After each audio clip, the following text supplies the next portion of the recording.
The internet is buzzing after comedian Katt Williams sparked fresh debate with comments that many viewers believe were aimed at supermodel Naomi Campbell and her past connections to controversial figures in elite social circles. What started as a casual discussion in an interview quickly turned into a storm of speculation, reaction videos, and viral threads, with people digging through old photos, flight logs, and archived reports trying to piece together the truth. The reason this moment is gaining so much attention now is because newly discussed documents and resurfaced interviews involving Ghislaine Maxwell have reignited public curiosity about who crossed paths with whom during the height of certain high-profile social scenes in the early 2000s. Williams did not accuse anyone directly, but his tone suggested a warning about powerful networks, influence, and the hidden dynamics of fame.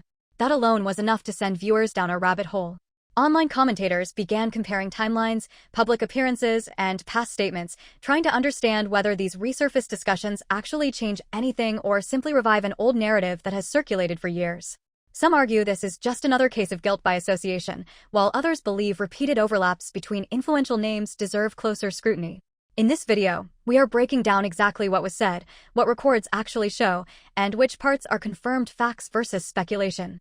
Because in a story filled with fame, power, and unanswered questions, the loudest claims are not always the most reliable, but they're often the ones that spread the fastest. Aside from that flight, do you know him from any other thing? No. Naomi Campbell?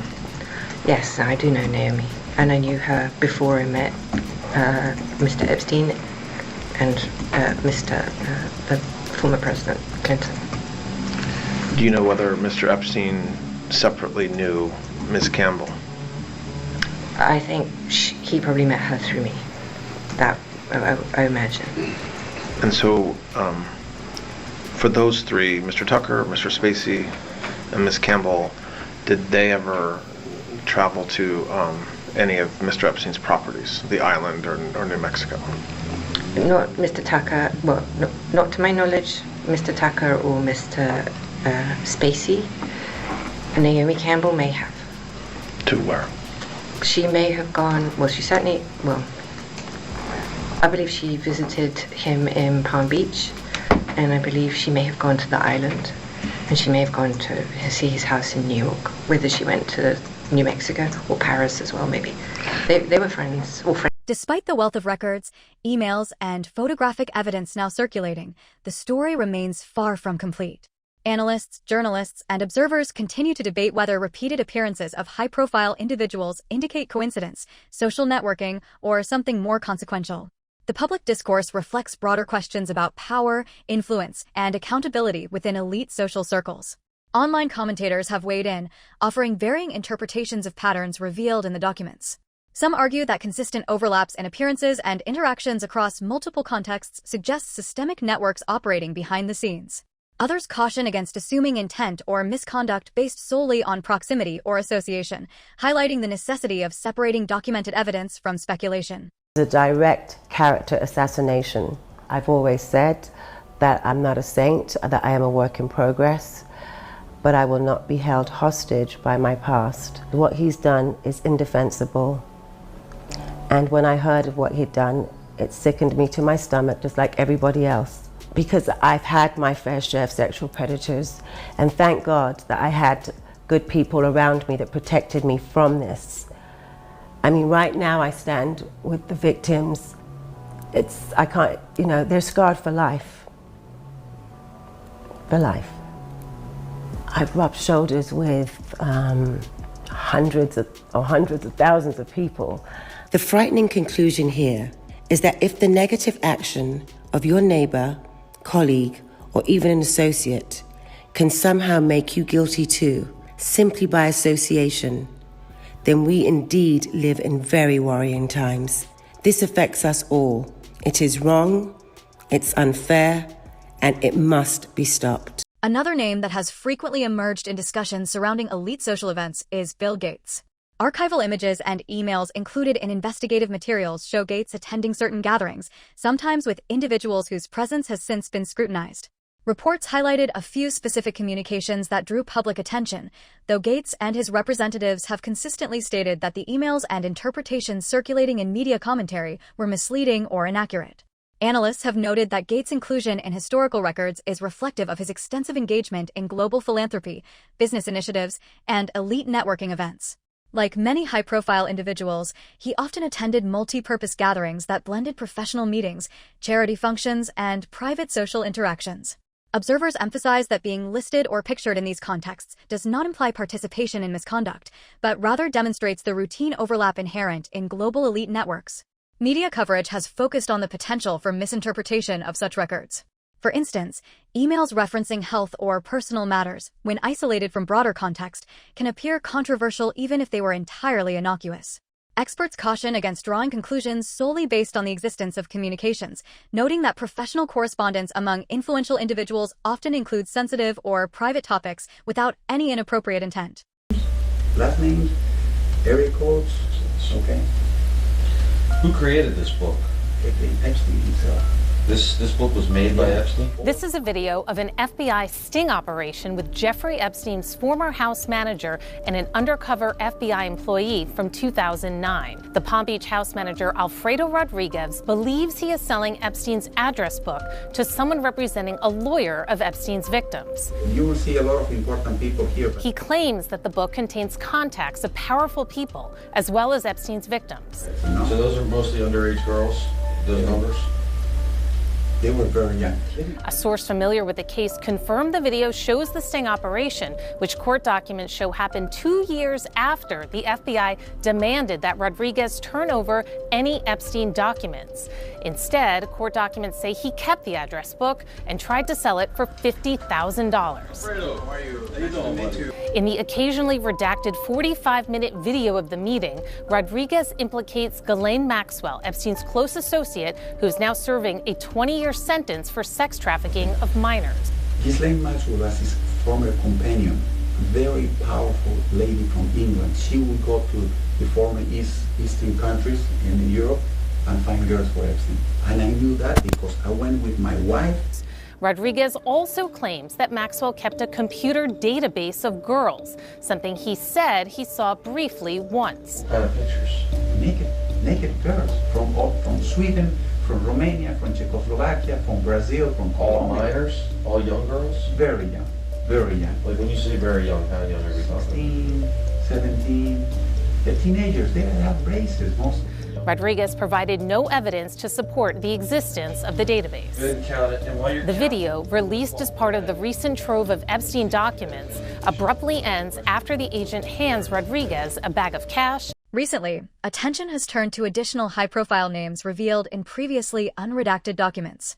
Leslie Wexner, founder of a major retail empire, was among 6 individuals whose identities had initially been withheld from public release. Other names included international business leaders, executives, and social figures, emphasizing the global reach of these elite networks. During a congressional review, these names were publicly confirmed, sparking discussion about why such information had been redacted in the first place and what it reveals about the selective transparency of influential circles. The context surrounding these disclosures highlights the intricate connections between prominent figures in business, fashion, politics, and entertainment. Experts note that the overlapping presence of these names across multiple events and records is indicative of the highly networked nature of global elites. While some argue that being listed does not imply misconduct, others suggest that repeated intersections between powerful individuals and sensitive social settings invite scrutiny. The public response has been mixed, with some expressing concern over hidden networks and others emphasizing the importance of evidence before drawing conclusions. Epstein's wealth was so vast, the fact that he had this fleet of planes. We've heard a lot about the Lolita Express. What happened on the Lolita Express? Everything that happened on the Lolita Express and his other planes was the same thing that happened in his bedrooms and the massage rooms, on the beach, wherever we were. The abuse did not stop because we're in the air. 95% of the time, there was always sex involved. Jeffrey couldn't take a 2-hour flight without having to ejaculate. That's how sick this man was. How did you live every day? How did you get on board that plane? How did you live knowing you're going off to New York or to the island or to wherever you were about to be trafficked to? You must have been a ball of dread and anxiety. I was horrified, I was sad, I was angry, I was disgusted. I was a shell, and the only way that I could cope with what I was going through was, taking Xanax. And Xanax is like an anti-anxiety tablet, but it also, it took away that feeling of anger, sadness. It made me feel numb. It was a numbing tablet, and it helped me cope with what was going on at the time. It took a lot of people involved. It took doctors, psychiatrists, gynecologists, dentists. On the same flights and at similar high-profile gatherings, other prominent figures such as Kevin Spacey and former U.S. President Bill Clinton were also reported to be present, according to publicly available flight manifests and investigative commentary. These overlaps have drawn significant attention because they illustrate how elite social networks frequently intersected, even across different professional industries. Observers emphasize that such repeated convergence of influential individuals is typical in high-level social circles, where professional, philanthropic, and private events often blend. Kevin Spacey reportedly indicated that the gatherings were well known among participants, and the atmosphere on these trips was highly structured and controlled. Witnesses have described events that combined social networking with personal hospitality, creating spaces where attendees could interact away from the public eye. While the presence of high-profile individuals together may appear suspicious at first glance, experts in social dynamics and celebrity culture argue that it is not unusual for the same circles to recur, particularly among those who operate in global philanthropy, entertainment, or business sectors. Meanwhile, Chris Tucker's statements that he was traveling for humanitarian purposes contrast with some accounts from other passengers, who noted that these flights occasionally included young professionals and staff attending in service roles. These overlapping narratives have led to debates among analysts and the public about intent versus perception. While Tucker emphasized his charitable mission, the repeated interactions with other high-profile figures suggest that the flights also served as opportunities for elite social networking, highlighting the dual function of such gatherings as both professional and personal spaces. Trip that I did go on, there were young girls around. In this Inside Edition exclusive, Shantae Davies takes us inside the secret world of the Lolita Express, named for the controversial book and movie about a professor's infatuation with an underage girl. Shantae made several trips on Jeffrey Epstein's infamous Lolita Express. She says she was one of several young, attractive women hired to travel around the world, giving massages or yoga instruction to Epstein and his rich and powerful friends. Several first-hand accounts from individuals present during these private flights have surfaced, providing additional context for what transpired on board. Some witnesses described situations where young staff members and assistants felt intimidated or constrained by the high-profile environment. They reported being surrounded by influential figures, celebrities, politicians, and business leaders, whose presence alone created a powerful, sometimes overwhelming dynamic. While these accounts do not allege wrongdoing by the primary passengers, they emphasize the psychological and social pressure experienced by younger professionals in these settings. Some of the staff described feeling unable to intervene or speak up if they witnessed concerning behavior, due to the apparent authority and untouchable status of the individuals involved. Observers note that environments like these, combining youth, inexperience, and extreme access to power, can amplify stress and uncertainty. Even when events were professionally organized, the sheer concentration of high-status individuals made it difficult for young attendees or employees to feel secure or autonomous. From a sociological perspective, these experiences highlight the power dynamics inherent in elite networks. Being in the presence of people with immense social, financial, or political influence can create an implicit hierarchy that dictates behavior, shapes decisions, and affects perceptions. For young professionals entering these circles, the combination of opportunity and vulnerability can be profound, particularly when the stakes are high and the environment is highly curated. Two-time Oscar winner Kevin Spacey, who was accused of multiple sexual assaults, but won in court every single time. He's back in the headlines. Spacey appeared on Piers Morgan, where he revealed what he knows about Jeffrey Epstein. Let's watch that. In 2015, I started seeing reports online, things on my Twitter account that I had flown to this guy Jeffrey Epstein's island and I had abused young girls. And I was like, if you'd asked me in 2015, maybe even if you'd asked me in 2002, did I know a guy named Jeffrey Epstein? I probably would have said no. Well, of course, I have since learned who he is. And I have since been able to go back and find out that the airplane that we flew on for this humanitarian mission was owned by Jeffrey Epstein. And to then learn, he was actually on some of those flights. And this Maxwell woman was on some of those flights. I didn't know him. I've never spent any time with him. I was with the Clinton Foundation people. That's who I was with. Do you know who I never asked for anything? Was Jeffrey Epstein. I didn't want to be around this guy because I felt he put the president at risk on that trip to South Africa because there were these young girls. And we were like, who is this guy? So I will say this. There were young girls on The resurfacing of Naomi Campbell's name in connection with these high-profile records prompted reactions from industry insiders, such as Jaguar Wright, who has long commented on systemic issues in fashion and entertainment circles. Wright highlighted that discussions about elite networks and protected circles are not new. She has previously criticized power structures that allow influential figures to operate with limited accountability. According to Wright, recent documents largely corroborate her long-standing claims, showing that these networks have been active and influential for decades.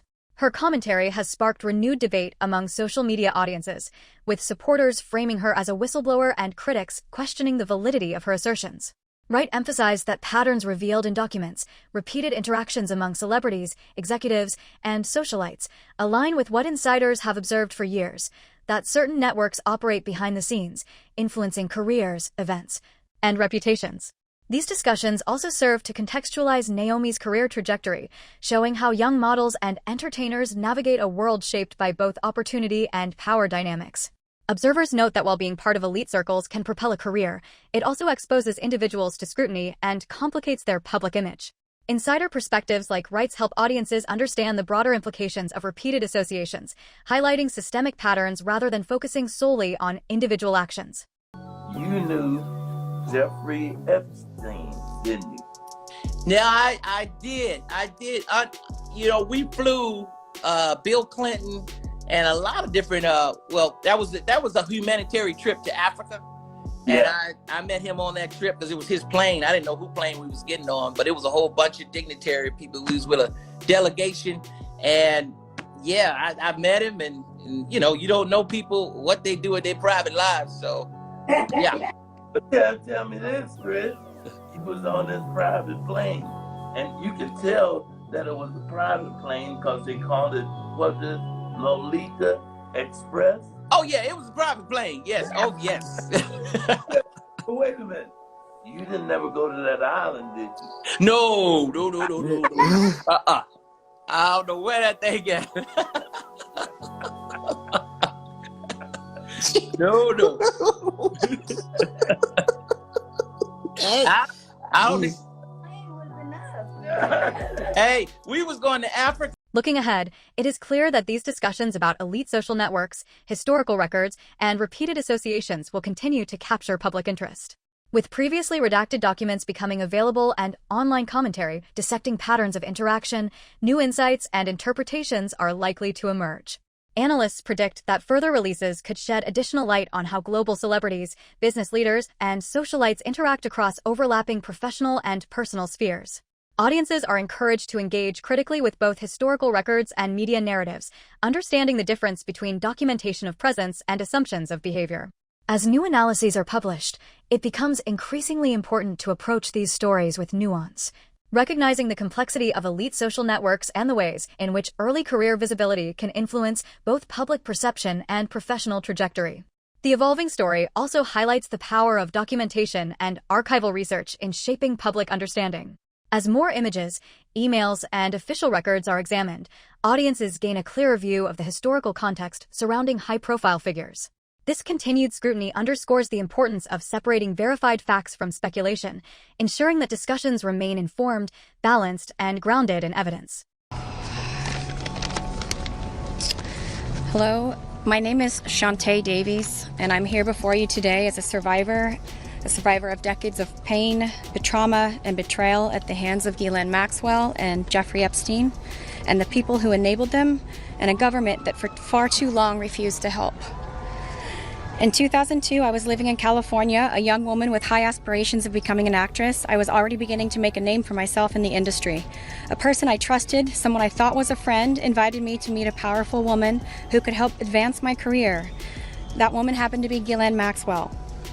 I was asked to give her a massage, though I had almost no experience, and when I did, she praised me and promised introductions to someone enormously powerful, someone who could change the course of my life, and that man was Jeffrey Epstein. At first, I was an excited young woman on top of the world, Epstein flew me to his private island. He listened to my dreams, promised to help, but his promises came with a catch. The abuse began. He told me to keep it secret. He manipulated me with quid pro quo I did not consent to, but I felt I had no one to turn to. He was too powerful. I was just one of the many young women trapped in his orbit. I was even taken on a trip to Africa with former President Bill Clinton and other notable figures. In those moments, I realized how powerless I was. If I spoke out, who would believe me? Who would protect me? Epstein himself was the most powerful leader of our country. Epstein surrounded himself, with the most powerful leaders of our country. Moving forward, several other high-profile names have emerged in discussions surrounding elite social events and private gatherings from the early 2000s. Among those frequently mentioned in media commentary are actors like Chris Tucker and Kevin Spacey. Observers have noted that these individuals, like Naomi Campbell, were part of overlapping social circles where celebrities, business leaders, and political figures often mingled away from public scrutiny. The recurring presence of certain names in reports and logs has fueled speculation, though it is important to remember that appearance in these contexts does not inherently indicate wrongdoing.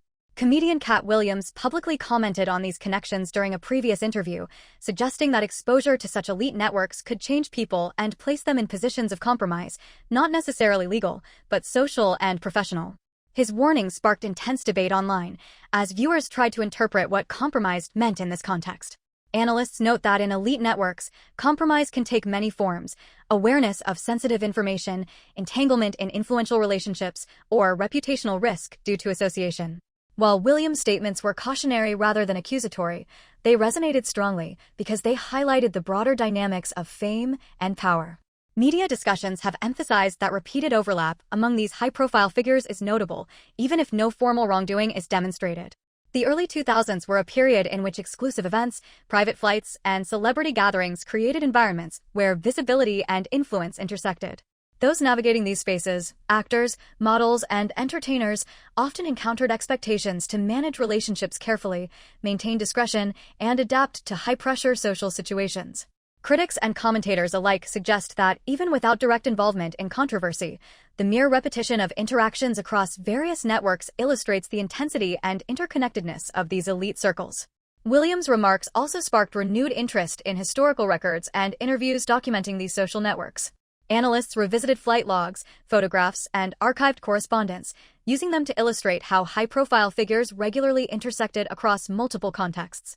While the focus was not on specific allegations, the commentary highlighted how patterns of repeated presence can attract scrutiny and generate public curiosity.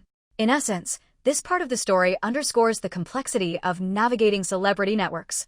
Public commentary, combined with archival evidence, shows that overlapping associations among prominent figures can create powerful narratives, regardless of whether any unlawful activity occurred. It is a reminder of the blurred line between professional networking, social exposure, and public perception in elite circles, and how a single remark or warning can reignite decades-old conversations. Went to the island, I never met any women, and so, the more that comes out, the more clear it'll be that although the time was a mistake, it had nothing to do with that kind of behavior. I was one of many people who regret ever knowing him. No, apparently Jeffrey wrote an email to himself. That email was never sent. The email is, false. So I don't know what his thinking was there. It just reminds me, every minute I spent with him, I regret and I, apologize that I did. When Naomi Campbell entered the modeling world at 15, she was quickly exposed to a lifestyle that blended glamour, celebrity, and high-stakes social networking.